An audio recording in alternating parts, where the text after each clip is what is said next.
हरियाणा के समग्र कृषि विकास किसानों की आय बढ़ाने और कृषि और संबद्ध क्षेत्रों को और ज्यादा सशक्त बनाने के उद्देश्य से हिसार में कृषि और संबद्ध क्षेत्रों पर बजट पूर्व परामर्श बैठक का आयोजन हुआ।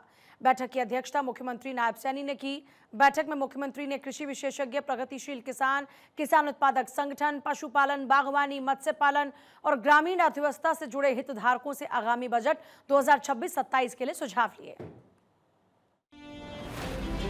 हरियाणा के हिसार में बजट पूर्व परामर्श बैठक को संबोधित करते हुए मुख्यमंत्री नायब सिंह सैनी ने कहा, सरकार किसानों की समस्याओं और जरूरतों को केंद्र में रखकर प्रभावी नीतियां तैयार कर रही है और कृषि क्षेत्र में बजट में सर्वोच्च प्राथमिकता दी जाएगी। उन्होंने कहा कि देश की अर्थव्यवस्था को जीवंत बनाए रखने में कृषि क्षेत्र की भूमिका अत्यंत महत्वपूर्ण है। साथियों, आज की यह बैठक मेरे लिए भी विशेष महत्व की बैठक है, क्योंकि मैं भी एक किसान परिवार से आता हूं। साथियों, मैंने भी स्वयं खेती बाड़ी का काम किया है और इस क्षेत्र में कठिनाइयों को बड़ा नजदीक से देखा भी है, उनको महसूस भी किया है।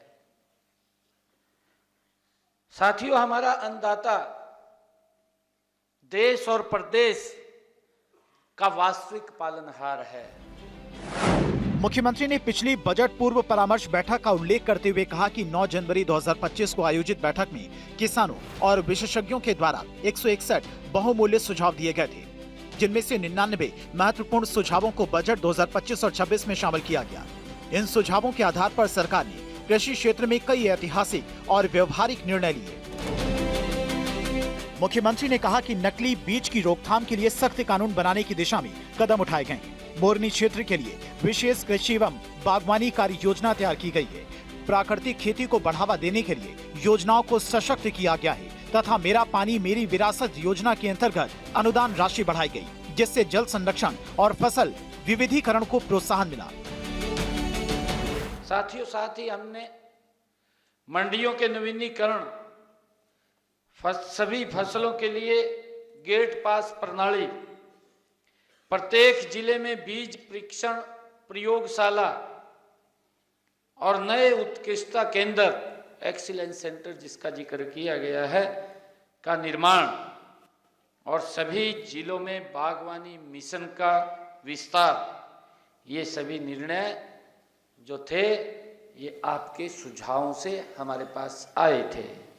और साथियों, मुख्यमंत्री दुग्ध उत्पादक प्रोत्साहन योजना और दूध संग्रह केंद्रों की स्थापना, हर हित स्टोर, नए वीटा बूथ, और ये सभी पहले भी किसानों की हमारे आय बढ़े उस बढ़ाने और ग्रामीण अर्थव्यवस्था को सुदृढ़ करने के दिशा में हमारी सरकार महत्वपूर्ण कदम उठा रही है। मुख्यमंत्री नायब सिंह सैनी ने कृषि वैज्ञानिकों का आह्वान करते हुए कहा कि कृषि क्षेत्र में नई तकनीकों के उपयोग को बढ़ावा देना समय की आवश्यकता है।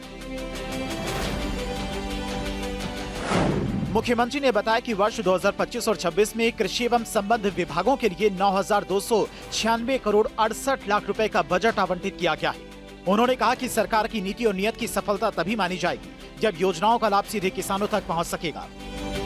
ये विश्वास मैं आप लोगों को दिलाना चाहता हूं कि कृषि क्षेत्र के विकास के लिए बजट प्रावधानों में कोई कमी नहीं आने दी जाएगी। हरियाणा का किसान केवल खेतों तक सीमित नहीं है, उसकी सोच दूरदर्शी, उसकी दृष्टि नीतिगत है और उसका सरोकार पूरे प्रदेश के भविष्य के साथ जुड़ा हुआ है, ये आपने सिद्ध किया है। साथियों, हमारा मानना है कि सरकार की नीति, नियत तभी सफल मानी जाती है जब उसकी योजनाओं का लाभ सीधे लाभार्थी तक पहुंचे। मुख्यमंत्री ने किसानों और हितधारकों से आग्रह किया कि वे आगामी 8 से 10 दिनों के भीतर अपनी सुझाव सरकार के चैटबॉट के माध्यम से साझा करें। उन्होंने कहा कि जब वे विधानसभा में बजट 2026 और 27 प्रस्तुत करेंगे तो जिन हितधारकों के सुझाव बजट में शामिल किए जाएंगे उन्हें बजट भाषण सुनने के लिए विशेष आमंत्रण भेजा जाएगा ताकि वे स्वयं इस प्रक्रिया के साक्षी बन सकें।